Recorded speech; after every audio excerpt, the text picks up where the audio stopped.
I just spent 25 minutes doing a video on a current issue, uh, and I forgot to have my microphone. I put my microphone over there.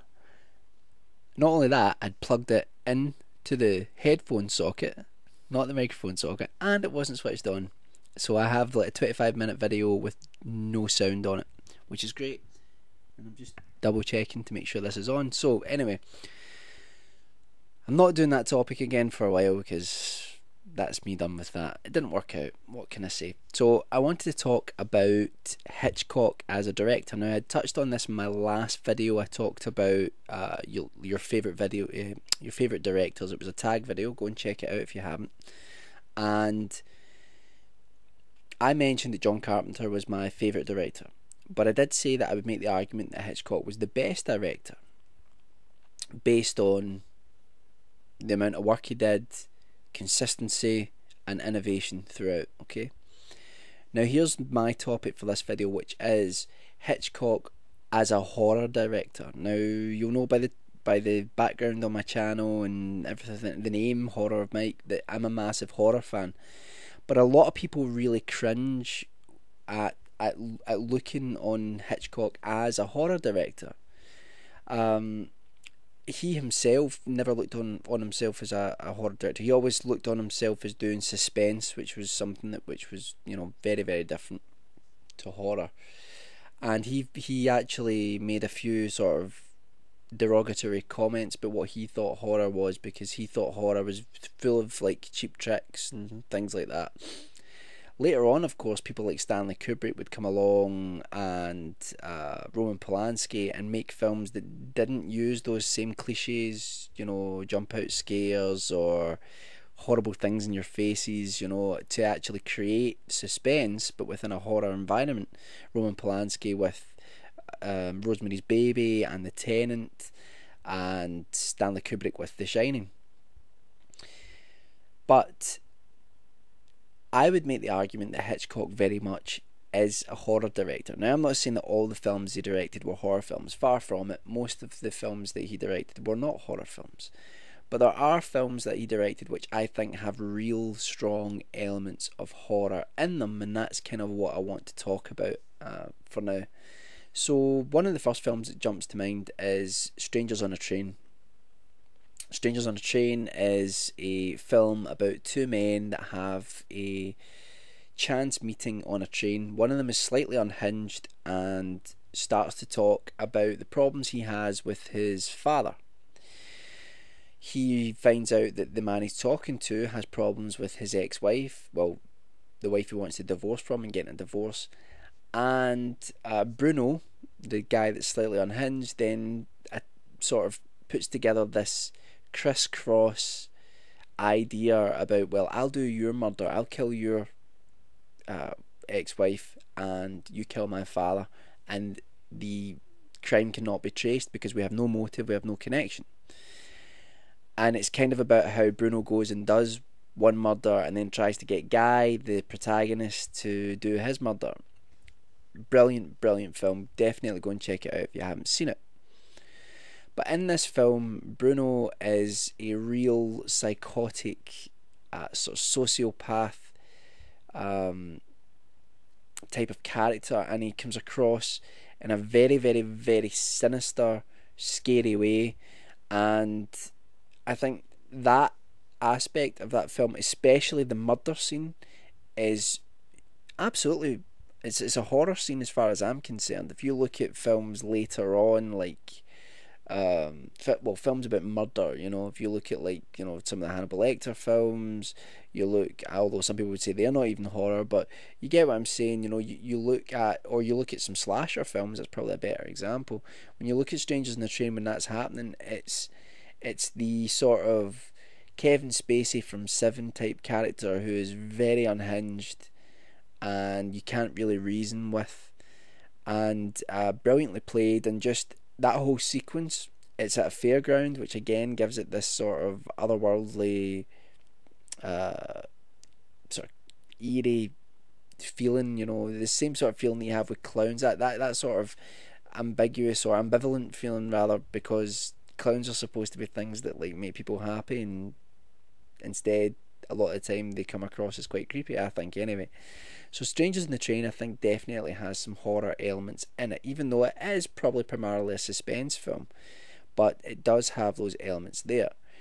Probably the two films which are most obviously seen as a horror film, as horror films by some people, including myself, would be Psycho and The Birds. Psycho is probably about Hitchcock's most famous film, and it's about a girl who commits fraud, and then while she's on the run, she goes and stays in this sort of family motel run by a man who, well, I don't want to ruin it actually, just in case you've never seen it, but basically there's a psychotic killer on the loose, and it breaks loads of conventions, the film, and a lot of people would say that Psycho is the sort of grandfather of the slasher genre.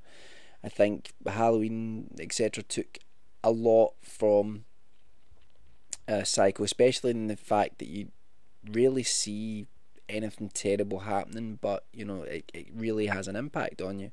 In fact, Hitchcock messes with you so much that you think you've seen things that you didn't see, which is just genius, you know.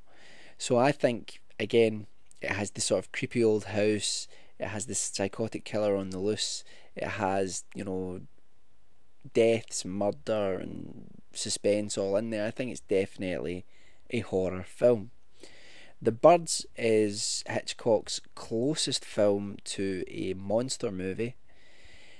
The Birds is based on a short story, I believe, which is basically about, just for some unknown reason, all of the birds in this area just start attacking people, and because there's like billions and billions of birds around the world, the idea is put out there that, you know, if birds all of a sudden became vicious, you know, the human race would be in a lot of trouble. So there are some really there's a scene in it with someone with their eyes removed. The great early use of like compositing with like green screen and things like that to put loads of birds in around people, and they actually did physically do that as well, and it becomes very frightening and tense and almost Jaws like, where you're waiting for this thing to pounce, you know. Absolutely, it's like a monster movie, and it is, in my view, a horror film. Another film which I would say has a lot of horror aspects to it is a film called Frenzy. Now, I'm a big supporter of Frenzy. It's a film that a lot of people don't like. It was Hitchcock's second last film, I think, before Family Plot. I'm sure someone will correct me if I'm wrong in that. And he went back to London to film it when he'd spent all those years in America, and it's a fantastic film. And again, many of Hitchcock's films are about the wrong man, you know. In fact, one of his films is called The Wrong Man, but the, you know, misidentification of someone is misidentified as someone else, and in this case it's a man who is identified as a killer, and we actually see early on that the killer is someone that he knows. So he's in the run, and this killer's trying to cover his tracks at the same time, but the killer is really perverted in this film, murders people with a necktie, and again it's kind of a little bit brutal in places, in terms of, it's got, you know, it's weird, it's kind of, a lot of people say said at the time that it was a film that felt like, you know, this showed that Hitchcock was completely out of step with what was happening in the 1970s, which I can kind of see why people would say that, but there is almost a slight leaning towards exploitation in Frenzy, and I love it. I think it's a fantastic film. I think as time goes on, people will rate it as a great Hitchcock movie, and but definitely a film which has the tones of horror in there. Now, there are other films which I think have aspects of that, like Notorious, and, you know, aspects of the suspenseful aspect is almost horrific, you know, it almost breaches out over the sort of perimeter of the suspense genre into horror. But my point would be that I think Hitchcock was wrong about his work. I think very much he did direct a handful of films which were horror movies, and I think that excuse me, I've still got a cold, wavery voice here. I think that people who denigrate and look down on the horror genre should look at Hitchcock and say, well, you know, he might not have known that he was making horror films, but some of the, you know, Hitchcock's one of the greatest directors there ever was, and he made horror movies, you know, and it really gets to me that, yes, if you look at horror like westerns, the majority are guff, right? They're rubbish. They're not good at all, right? But that's only because so many have been made. And if you look, you'll find, number one, you'll find a lot of decent horror films.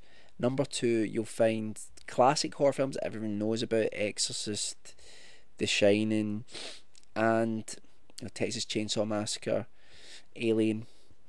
And you'll also find films occasionally, like I found a really unknown film from, I think it was 1983, called Scream Time. It was an anthology horror film, because I'm a completist. I want every anthology horror film ever made, and it was made in Britain. It's got a terrible wraparound story, but it's actually good. It's really frightening, and I was really surprised when I watched it, because it was like, no one talks about this film, hardly anyone's seen it, but it's really scary.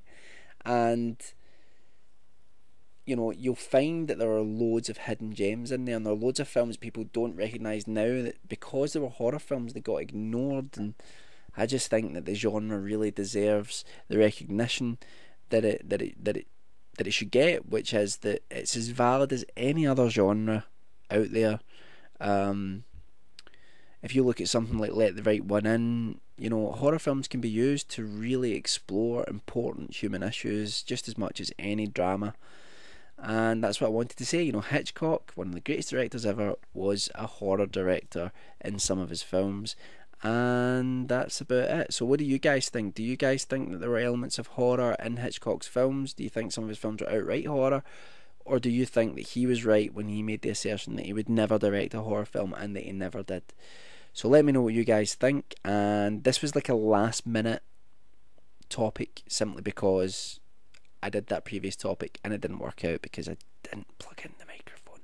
So hopefully this one worked, and I've not just been basically talking to myself.